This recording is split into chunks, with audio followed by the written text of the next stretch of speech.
Everyone loves football. It's a Zach Gelb Show. Football Friday on Fox Sports 920 The Jersey. 5:15 on a Friday. We inch closer and closer to Sunday's football game. Eagles heading out to Los Angeles tomorrow to face the Chargers. That game going to be coming up on Sunday. Can't wait for it. Now joining us from NJ.com. See, this man is smart. He's already made the trip out to Los Angeles, so he'll probably be playing some golf tomorrow, maybe tonight as well, and we'll be enjoying the sun. That's my man, Matt Lombardo, who joins us each and every Friday at 5:15 from NJ.com, and he does a great job covering the team for NJ.com. Matt, how is that sun in L.A.?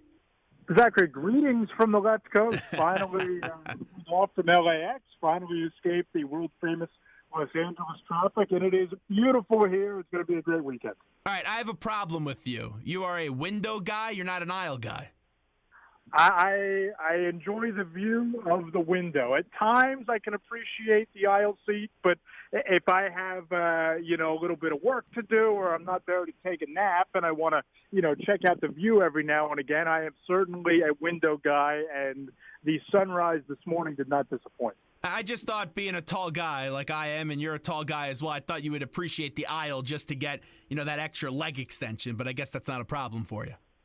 From time to time, I'm that guy who will stretch my feet out as far as they can go underneath the seat in front of me, and it ends up working up okay. Or you just wind up in a comfort level type of a seat. But, whatever works for you to get the job done. Matt Lombardo with us from NJ.com on his weekly Eagle Report.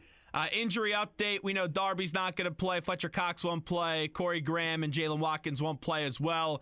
Expected that Hicks and McLeod will play. Hicks said he was going to play earlier in the week. Just how about where the Eagles are at right now with the team that has a lot of injuries?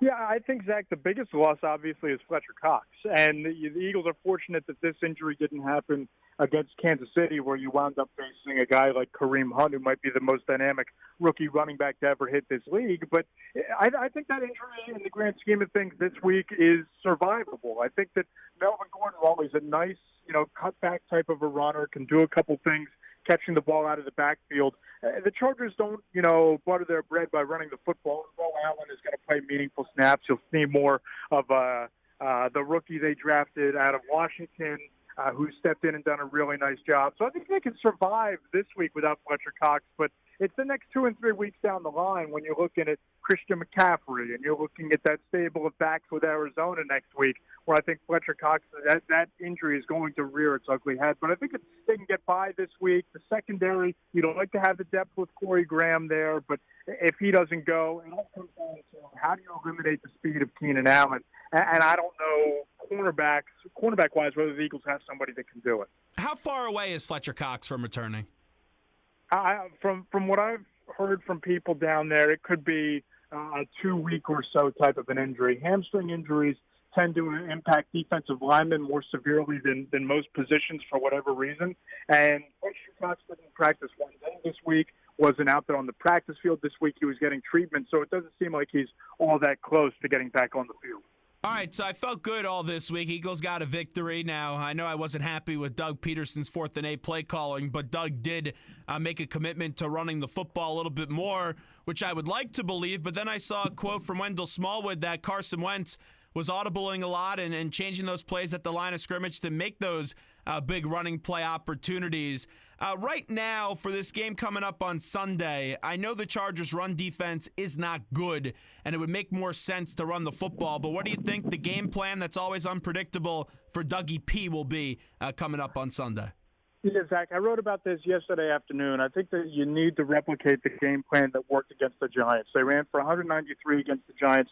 I don't know if they're going to be that successful again this year, especially without Darren Sproles, even though Sproles went out in the first quarter last week. But I think you have to run the ball. When you look at a guy like Melvin Ingram, who has 5.5 sacks, you have a top 10 pick in Joey Bosa at the other defensive end spot. They're really the best way, and I talked to Lane Johnson about this earlier in the week, the best way to neutralize that pass rush, to kind of take those defensive ends out of the game just a bit, is running the ball. And I think that means you're going to see more of LeGarrette Blount once again. I think Wendell Smallwood should probably get 15 or so touches, and I wouldn't be surprised to see the kid, Corey Clement, get between 5 to 10 touches as well, particularly down in the red zone as they used him last week against the Giants. But I think you got to run the ball, and I think you got to work the middle of the field against this team because they're beatable over the middle.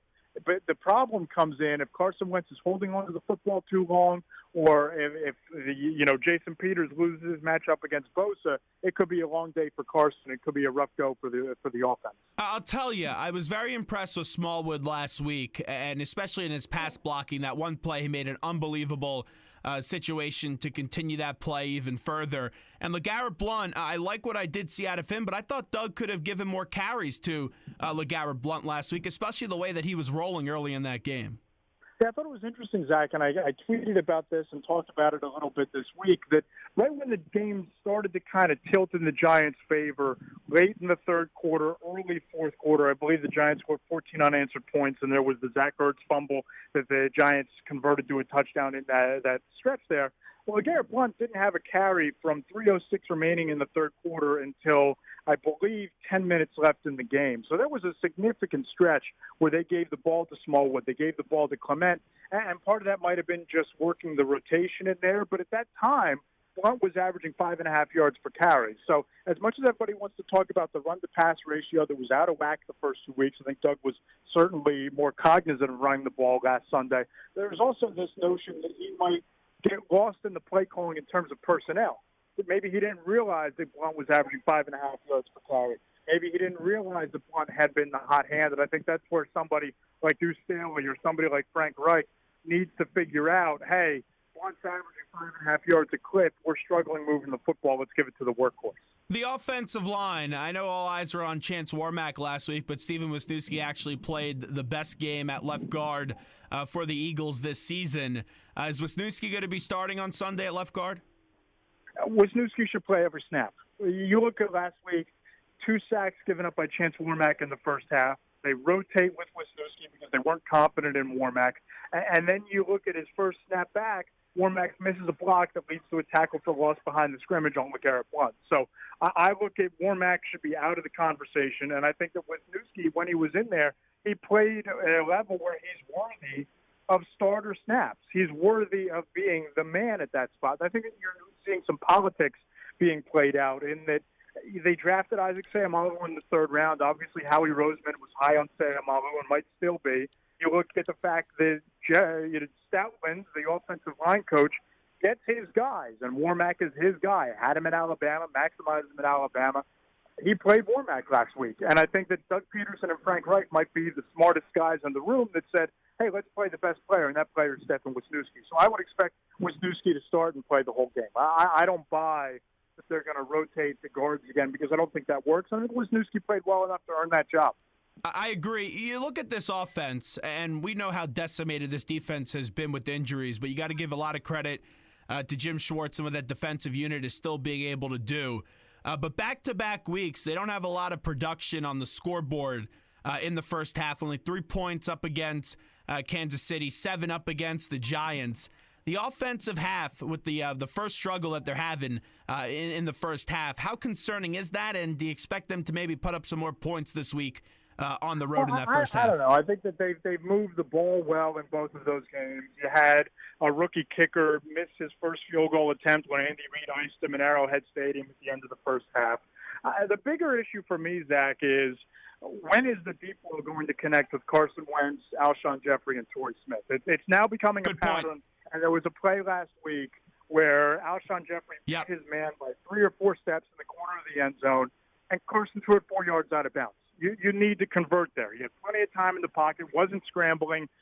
You need to make that throw. And the problem comes in that until you start hitting on those things, defenses can start to not necessarily respect that deep threat at quite the level that they should because the quarterback can't make the throw. And I think that if you connect on that play with Jeffrey, that's a touchdown in the first half. If you connect on with Torrey Smith in the first half of the Chief game and you don't overthrow him and throw it nowhere near his direction, that's a touchdown there. So I think that all comes down to them figuring out how to get the deep ball going with Wentz, and I think that'll solve a lot of their first half issues. I just look at it, and I agree with what you're saying, but you just look at what eventually happened in the second half.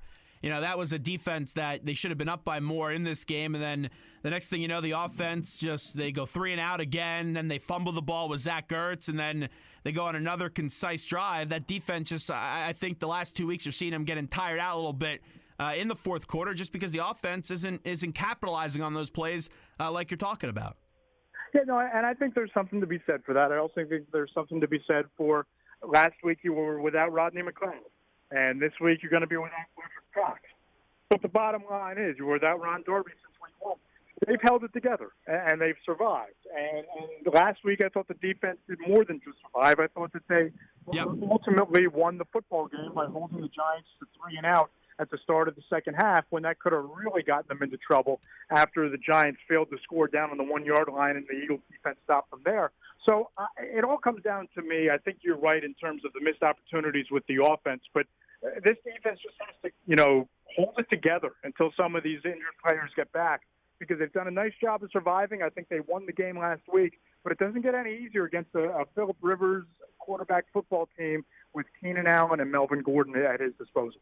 I know we've been talking about this all week on this show, and we exchanged a few texts about it, but Doug completely lost me on the analytics decision and then the percentages on 4th and 8. I did not understand what he was trying to say with 33%, and then it was a 50-50. Did you get any clarification on that? Because I had zero clue what he was trying to say. Do you think Doug knew what he was trying to say? I don't. You're exactly right. You got to trust your gut on that one. Throw the analytics out. Yeah, well, what I'm convinced happened there is Jeffrey Lurie and the front office have adopted this analytics approach, and Doug has taken a liking to the data. He probably got on the headset and said, what do the odds say here? And they presented him the odds, and I have no idea how they arrived at their conclusion. I have no idea where they mined their data from, because every study that you see about 4th and 8 from the 43-yard line at that time of the game says punt the football. But whatever their math says told them to go for it. And I think that the bigger extrapolation you can make here is Doug's not making those decisions. The analytics man is making those decisions. Now, maybe that's the future of the game. Maybe other head coaches are relying heavily on analytics and math to make those decisions, but it almost is as if Jeffrey Lurie says, I don't want this completely in your hands, or Doug says, I need help in these situations, give me the math. So either way, this is no longer your grandfather's or your father's judging play calling on gut feel and game sense. A lot of it seems to be dictated by analytics and math. And the shame of this is I thought Doug, minus the 4th and 8 decision, which was just so egregious, and that's what everyone focuses on, if he just didn't do that and elected to punt, people would have been pretty happy with what Doug did last week, since they did run the football more. Yeah, I think so. I think that there was something to be said for getting away from LeGarrette Blount in the third quarter in that stretch that we talked about earlier. I didn't love going forward on 4th and 8, but I'm not somebody who's killed Doug over it, but I think that it's one of those things where if he's confident in that decision, that's the bigger issue, because the bigger issue is he got away with it because the Giants' offense is inept and couldn't punch it in with 3 shots from inside the 5-yard line. It was like watching the 1979 Sugar Bowl all over again. But anyway, the fact that they couldn't punch it in leads me to think that Doug believes that next time he can get away with that type of a decision. And I don't think that's going to be the case, because you're eventually going to play a team with an offense and a head coach who's going to make you pay for that sort of a blunder. And I don't know that Doug or the front office has figured that out. Prediction for this week on this game. Who do you got? I got to admit, Zach, I don't have a strong feel one way or another on this one. I think the Eagles got it out. I think that, being 0-3, I don't know that at 0-3 you can pick yourself up off the canvas and go back to battle against an Eagles team that, can ride a little bit of momentum off of that field goal win last week at the buzzer. I like the Eagles 26, the Chargers 24. A 2-point win. Eagles get back on the plane at 3-1. But hold on, Matt Lombardo from NJ.com. All the Twitter trolls tell me that you never pick the Eagles and, that you're an Eagles hater, right? You see that all the time on Twitter. I picked them 2 weeks in a row. And here's the beauty of that, Zach. You pick the Eagles to lose. Right. You get flooded with hate and curse words and threats for 3 days. You pick them to win, you get 2 retweets. So you tell me. You know me. By the way, just get into your college football team. I'm not a big Penn State fan, but my, oh my. That was unbelievable last week what they did to Iowa at the end. Survive and advance, brother. Those are destiny games. Those are the type of games that when you are a team that's destined to do something, you win that game. Championship character teams win that game. They got the job done. And everybody gets to show up at Beaver Stadium for the throwback uniforms and the throwback end zones and feel good about themselves after one of the more thrilling but stressful college football games I've ever seen. Where were you Saturday night when that was unfolding? I was in my living room with my wife and my father, and when Jawan Johnson caught that pass in the back of the end zone, there was a brief moment where I thought I had fractured my wife's hand, and a brief moment where I thought I strained a vocal cord and awoke every neighbor in the neighborhood. But nevertheless, survive in advance, and the undefeated season lives on. They cover the 18 this week up against Indiana at Happy Valley? What's the number? 18. It's going to be tight. Indiana's a well-coached football team. I like Penn State in this one, 30-17. So not quite a cover, but a win nonetheless. Fair enough. Matt Lombardo of NJ.com. Hit him straight when you're out there on the West Coast, all right? That's the plan. Thanks, Zach.